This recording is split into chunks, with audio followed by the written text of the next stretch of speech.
Bogart, mangarolik tayo mamayang gabi sa bayan. Maganda yan, Lex. Tamang-tama, wala na ako miskising ko sa bulsa.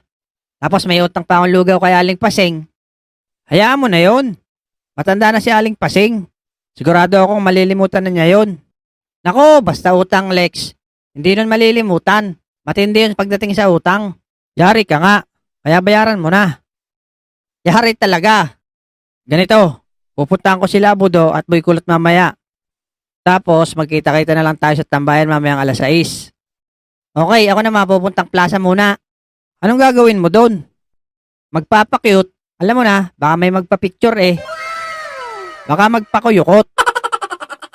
Ako, masisira lang ang lens ng camera sa'yo. Lex, nasa na si Bogart? Oo nga, Lex. Abay katagal naman. Hintayin nyo lang. At dadating na yon. Oh, narito na pala eh. Bakit ang tagal mo naman, Bogart? Ganon talaga, Budo. Pag pogi, laging huli dumadating. Tsaka nangalakal pa ako ng yero at kahoy. Ano namang gagawin natin dyan? Ganito oh. Pangbagong taon niyang dala mo eh.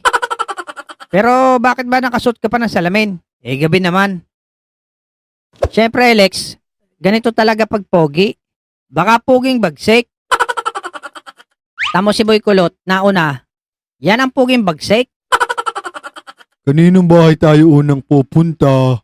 Kala ko kaninong bahay tayo unang kakain eh. Sa bahay nila Otlog. Balita ko nanalo yun sa online sabong kahapon eh. Siya, tara na. Malaki-laki ang bibigay nun ni Otlog. Nanalo pala eh.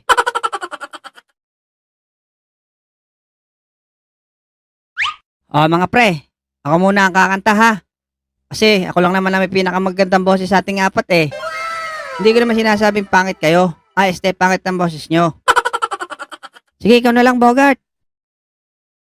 Okay, game. Napadaan sa sabungan, may nagsisigawan. Ang aking tingnan, manok na pula, mukhang matapang. Pampasko ba yan, Bogart? Oo, Lex. Ito yung bagong labas. Siya, sige, panat. Ang pera ni Otlog na dapat ay ihuhulog sa Palawan. Teka, ano ba yon? Parang may baliw na asong umalulong sa labas ng bahay ko. Matingnan nga kung sino yon. Nagsimula ang salpukan ng manok na pula. Tumalon si Otlog na nakatulala. Bakit may manok na pula? Mga tutoy, nangangaroling ba kayo? Oo, Otlog. Bakit? Hindi ba halata? Nako, tutoy, ang sama ng boses mo. Pasko ngayon pero ang boses mo pang-undas pa. Ang sakit mo naman magsalita. Ikaw nga, ang baho ng kilikili mo. Naamoy ko yun, Otlog. Huwag ka tumanggi. At least tama ang aking ginawa. Pero sige, dahil good mood ako ngayon, hahayaan ko kayong mga roling. Kahit masama ang boses mo, tutoy.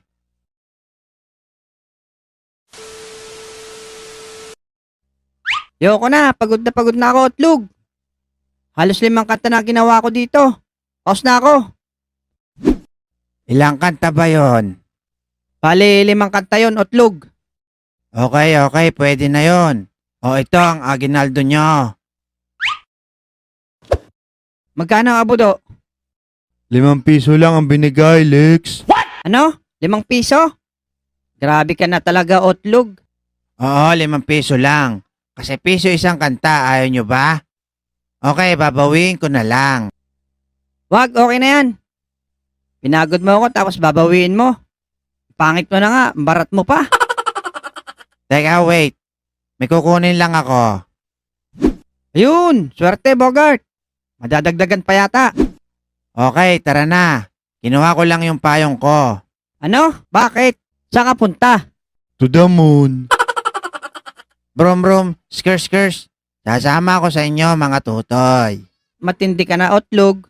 Para kang kalabaw ng lolo ko, sobrang kunat. 5 na nga lang binigay mo. Tapos sasama ka pa? Siyempre, baka otlog to. Sama na rin natin, Bogart. Para makalis na tayo dito. Sige, Lex. Ikaw naman boss dito eh. A few inches later.